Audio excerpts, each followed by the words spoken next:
Bonjour! Dans cette capsule, nous allons voir comment calculer l'aire de figures décomposables. Donc, nous avons ici l'exercice à faire. La première étape, ça va être, ça le dit, de décomposer la figure en figures qu'on connaît, donc en figures de base. Donc, ça veut dire en triangle, en carré, en rectangle, parallélogramme, trapèze, losange. Donc, il faut essayer de retrouver les figures qu'on a apprises. Il y a plusieurs façons de décomposer cette figure-là. Donc, je pourrais découper ici en plaçant un petit segment. Donc, j'aurais un rectangle ici, je pourrais avoir un trapèze ici. Sinon, je peux découper en plaçant un segment à cet endroit. Je vais avoir alors un grand rectangle et un triangle. Donc, c'est de cette façon-là que je vais découper. Donc, on voit ici que j'ai placé un segment en pointillé pour montrer que ça ne fait pas partie de la figure. Et on peut voir le triangle et le rectangle qui va me permettre de trouver l'aire au complet de toute la figure. La deuxième étape, c'est d'identifier les deux figures, donc en les numérotant.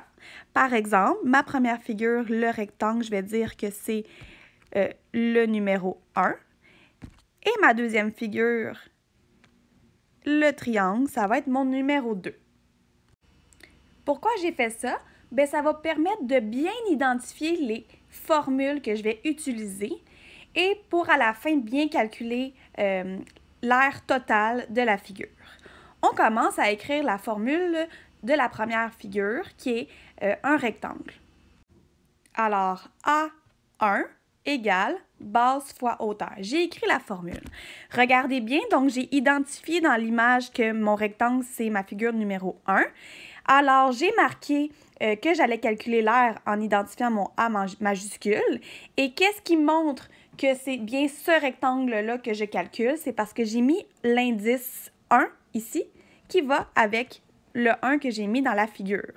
Qu'est-ce qui est important ici? C'est de ne pas mettre, je vais vous l'écrire ici, de ne pas écrire, par exemple, A exposant 1. Il ne faut pas l'écrire en exposant notre 1, il faut bien l'écrire en indice. Pourquoi? Parce qu'en mathématiques, un exposant, ce n'est pas la même chose que si je mets le 1 en indice. Parce que vous savez, si j'écris, exemple, 2 exposant 2, bien, je le sais que je vais faire 2 fois 2, donc ça va donner 4. Un exposant, ça veut dire que je multiplie 2 fois par elle-même la base. Mais là, c'est pas ça qu'on veut. On veut juste dire, ah, bien, mon aire que je veux calculer, c'est l'aire de la figure 1. Donc, ici, c'est pas ça qu'on veut. On veut vraiment avec l'indice, comme j'ai écrit ici. Je continue donc en remplaçant la valeur de la base et de la hauteur. Donc, ma base va être le 3 cm et ma hauteur va être le 6 cm. Donc, A1 égale 3 fois 6. A1 égale 18 cm². On n'oublie pas, comme d'habitude, l'unité de mesure, mes 3 étapes, comme d'habitude. Maintenant, je suis prête à aller calculer mon triangle, donc l'aire numéro 2. On y va.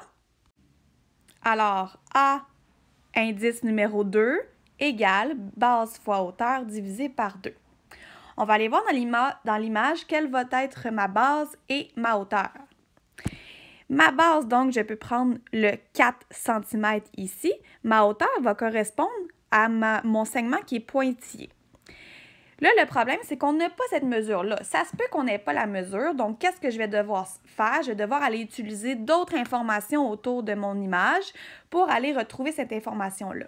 Bien, en fait, cette mesure-là correspond à 6 cm moins mon 2,5 cm ici. Ça va être la mesure que j'ai besoin. Si je dois faire ce calcul-là, je dois l'écrire dans ma démarche. Donc, je vais aller l'écrire. Alors, je suis allée écrire ici ce que j'étais allée calculer tantôt. 6 moins 2,5 égale 3,5. On n'oublie pas l'unité de mesure, on est en centimètres. J'ai bien identifié avec une flèche parce que je n'avais pas beaucoup d'espace ici pour l'écrire à côté. Donc, j'ai mis une flèche pour dire que je suis allée faire mon calcul ici. Et là, je suis prête à aller faire l'aire de mon triangle. Alors, l'aire 2 égale 4 fois 3,5 divisé par 2. L'aire de mon triangle est de 7 cm². Là, on a été capable de trouver l'aire du rectangle et du triangle, mais nous, la question, c'est quoi l'aire au complet de cette figure-là? Donc, la dernière étape, on va aller calculer l'aire totale. Pour l'aire totale, bien, la formule de l'aire totale, on va prendre l'aire de la première figure plus l'aire de la deuxième figure, ça va donner l'aire totale. Alors, voici à quoi ça ressemble, la formule de l'aire totale. J'écris mon A majuscule pour l'aire avec l'indice, le T pour total, égale, et là, je vais faire la somme des deux aires que j'ai calculées, A1 plus A2. Donc, 18 plus 7, ce qui donne 25 cm². Alors, pour conclure, j'ai décomposé ma figure.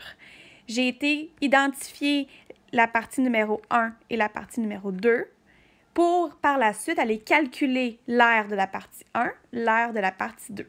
Je fais les mêmes démarches que d'habitude, donc la formule, je remplace, je donne la réponse avec l'unité de mesure. J'ai fait ça à chaque fois. Finalement, puisque j'ai bien identifié A1 et A2, je peux calculer maintenant l'aire totale, donc AT égale A1 plus A2. Je remplace avec les valeurs que j'ai trouvées, ça me donne ma réponse finale. Si j'ai besoin, je peux toujours aller faire un calcul supplémentaire comme j'ai fait ici pour trouver la mesure du segment que j'ai ajouté en rouge dans ma figure. Donc 6 moins 2,5 égale 3,5 cm. Je peux en avoir besoin de temps en temps.